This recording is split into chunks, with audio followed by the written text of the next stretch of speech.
Victor Campenaerts, I just want a word on him as well, because he had a curious bike change. So he's had a mechanical. He finished second on today's stage. He would surely, we think, have won were it not for this sort of bizarre mechanical when he must have lost upwards of 30 seconds. So mechanic gave him the spare bike. We're not sure that it was his bike.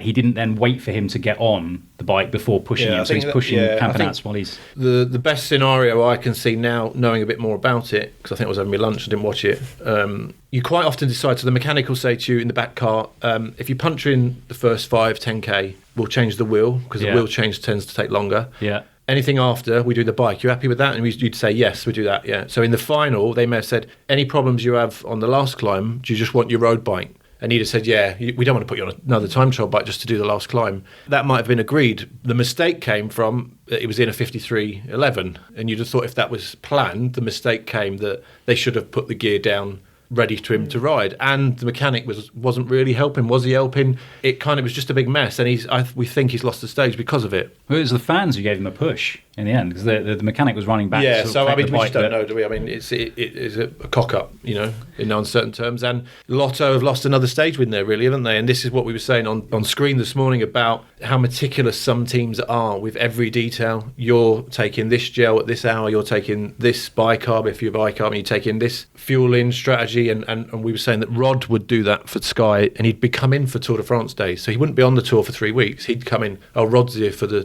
time trial day, and he'd run the ship, because Rod, you know, that he's meticulous. And a team like Lotto, you can imagine them being really disorganised on days like this, and it's cost him a stage win. It really has. And he deserves better than that, because he was a pre-race favourite, you know, and it's terrible. And we were saying culturally what teams are like, and the disorganisation in some teams, and some teams it's ingrained in them from the track background. Middleton, you know, with their track programme with Shane Bannon, Sky, Garmin, or whatever they're called these days, you know, it's... And I think Lotto are kind of stuck in the dark ages in some ways. I think it's probably more the new age teams that take this clinical scientific approach to their equipment, to their preparation, to the timings on a day like a time trial day. Whereas the more traditional teams, maybe the French teams, the Belgian teams, the Italian teams, they would be a lot more relaxed in their approach. And I think in their preparation and how they execute a day like today. When we started at Dauphiné in 2011, the idea of warm downs. Do you remember I started doing a warm down? Yeah. And then we all started. I tried it for a while, and then the whole team tried it. Everyone wore Sky, you know, and this, that, and the other. Now everyone's doing it. Now everyone does it, but also I can imagine at first the mechanics moaning, "Oh, we're not doing that. It's hard work. We have to get 9 turbos." They wouldn't have wanted it. So that's where Sky were on the front foot. We brought skin suits in the Giro in 2010. Remember Pizzato laughing at us going, what are you all doing? What are you doing? Skin suit and all this. It's like, no, everyone wears filled-in helmets. We introduced them at the Giro in 2010. Yeah, I remember testing the first ever road race skin suit for the team at a semi-classic, basically in Belgium, leading that Giro. So someone was trying it out before we actually got started. It was all wrong. I had the pockets completely in the wrong space. But, you know, it was refined over time, and now it's used throughout. And I think we kind of marginal gains and things get mocked, and Sky, Ineos, you know, it gets mocked and all this money. But if you've got money, you can still be organised. So it's kind of you don't need 10 million to be organised and make sure the gear's in the right. There's simple things which, to be fair to Dave, he brought in warm downs. Everyone's got a turbo, and it's just that extra effort and meticulous. And they're always having meetings, like everyone knows what they're doing tomorrow, and it's that wins your race at the end of the day. Now that is a marginal gain, as simple as it is. Let's do the simple things well. And they didn't even put it in the right gear. If we're going to change the bike on the last climb, if that's what they've agreed, if that's what I assume it is, then we need to put it in the right gear. It's a level of professionalism, isn't it, more than money? Yeah. Well, come on then. So